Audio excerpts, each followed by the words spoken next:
Des cris et des huées, mais aussi des applaudissements.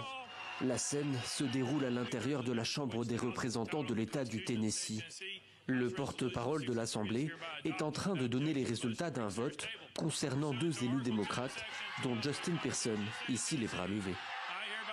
Je déclare que le représentant Justin Pearson est expulsé de la Chambre. Son tort, avoir manifesté publiquement pour un meilleur encadrement des armes à feu, quelques jours seulement après une nouvelle tuerie dans une école. Devant la décision jugée scandaleuse, ses soutiens donnent de la voix. Beaucoup d'entre eux sont contrariés par le comportement antidémocratique de cette législature dirigée par des suprémacistes blancs. Avec lui, un autre élu démocrate est également exclu. Il s'agit de Justin Jones, qui s'expliquait quelques minutes plus tôt, prévoyant la décision de l'Assemblée du Tennessee. Nous demandions l'interdiction des armes d'assaut et la réponse de cette Assemblée est de porter atteinte à la démocratie. C'est un jour historique pour le Tennessee, mais un jour très sombre pour le Tennessee, car il signalera à la nation qu'il n'y a pas de démocratie dans cet État.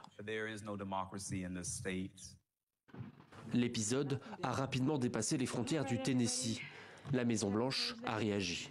Le fait que ce vote ait lieu est choquant, antidémocratique et sans précédent.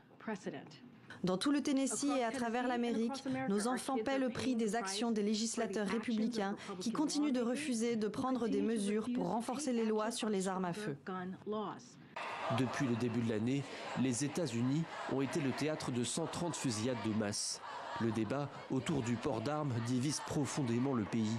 Joe Biden a appelé le Congrès à interdire les fusils d'assaut, mais face à lui, le puissant lobby du NRA, soutenu par une partie des élus républicains, continue de s'opposer à une nouvelle juridiction.